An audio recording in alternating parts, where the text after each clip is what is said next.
ठीक है, वो हमारे साथ यश जी जुड़े हुए हैं कांग्रेस से, काफी तेज तर्रार युवा प्रवक्ता हैं। यश जी, आपके पास में आऊंगा। भारतीय जनता पार्टी के इस कदम की आपको सराहना तो करनी होगी कि चलो क्यों भाई सराहना इस करनी होगी कि भाई किसी की मदद के लिए हाथ आगे बढ़ाया है। नाम शुरू हुआ शर्मा जी, मैं नाम सही ले रहा हूँ ना आपका? शर्मा जी हैं आप? हाँ, मैं शर्मा जी, आप मुझे गौरव जी कह सकते हैं।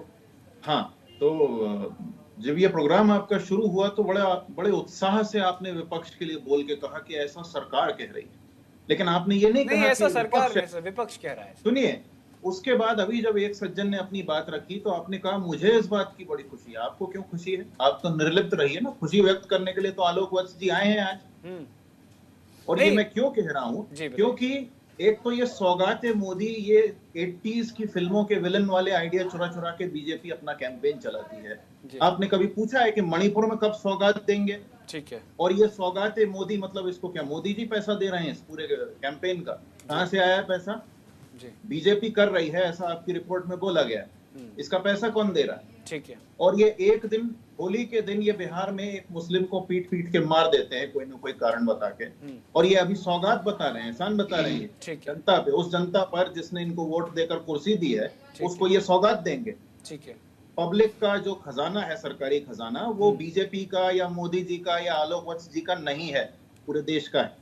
ठीक है। और रहा सवाल बिहार की राजनीति, यस जी, मैं आपको सुन रहा था ध्यान से। बिहार में लगभग 2.5 करोड़ से ऊपर मुसलमान हैं। ठीक है। इन्होंने 32 लाख परिवार, यानी मान लीजिए हर परिवार में 4 लोग या 5 लोग भी हैं, 6 लोग भी हैं, तो 2 करोड़ लोग होते हैं। ठीक है जी। बाकी के 30-40 लाख लोग अभी भी बचे हुए हैं। तो ये इनका क्या राजनीति है, क्या इनकी नीति है? कितने पैकेट वास्तव में वितरित किए जाएंगे?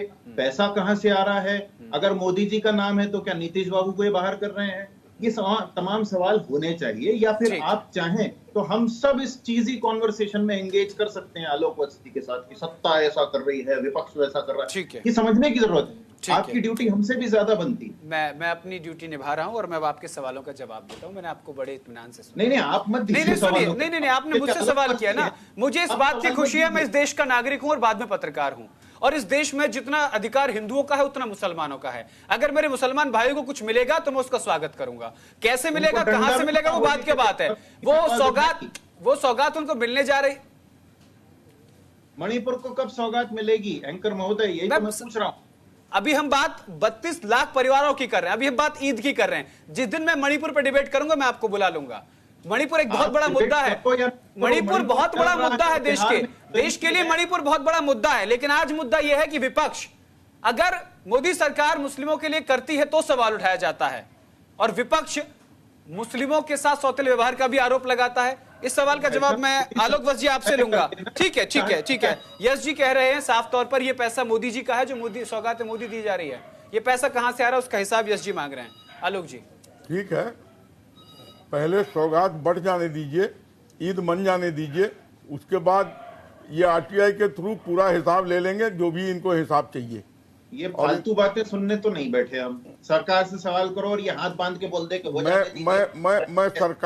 मैं सरकार में नहीं बैठा हूँ, उसके एक्सचेकर पे कि वो पैसा कहाँ से आ रहा है। बीजेपी में है आलोक वत्स जी, तो आप बीजेपी में है, बीजेपी रूलिंग पार्टी है। नहीं, बीजेपी सारे खर्चे का स्रोत मुझे बता के नहीं रखती है कि वो कहां से। मैंने आपको कहा ना कि अगर आपको वो स्रोत चाहिए तो आप आरटीआई में एप्लीकेशन डाल के निकाल लीजिए, क्या दिक्कत है? पता आपकी पार्टी खर्चा कैसे कर रही है? ठीक है। यस जी, बातें मार रहे हैं। यस जी, ठीक है। हम कोई बातें नहीं जमा रहे हैं। यस जी, आपकी पुरानी आदत है लीक से हटकर बात करना।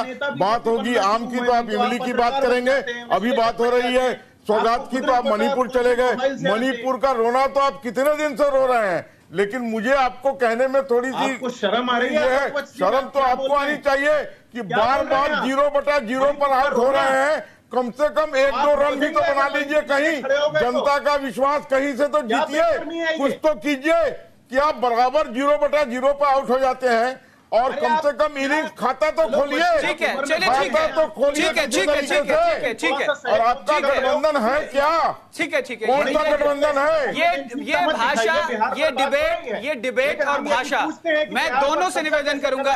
मैं कोई गलत बात नहीं बोली। आलोक जी, मैं वही कह रहा हूँ। ये अनपार्लियामेंट्री आप युवा प्रवक्ता हैं, कांग्रेस का पक्ष मजबूती से रखते हैं। नहीं, मेरी आप सुनिए एंकर महोदय, मैं सही बात कर रहा हूँ। नहीं, बात मैंने पूछा कि खर्चा आप एग्रेसिव मोड में मत रहिए। मैं एग्रेसिव मोड में आपको नहीं ला रहा। मैं आपकी उम्र की बात, मैं ये कह रहा हूं कि आप युवा प्रवक्ता हैं, अच्छा बोलते हैं, थोड़ी भाषा की संयमित रखिए, थोड़ा उम्र का भी वो रखिए। बाकी आप जो बात रख रहे हैं वो आपकी जायज है, लेकिन जिस दिन ना सुनिए जिस दिन मैं डिबेट सुनिए जिस दिन मणिपुर पे बात करूंगा मैं उस दिन आपको जरूर बुला लूंगा। लेकिन फिलहाल ये बताइए, चलिए ठीक है, बीजेपी 32 लाख परिवारों को दे रही है, हिमाचल का क्या हाल है? ईद पर क्या दे रहे हैं आप?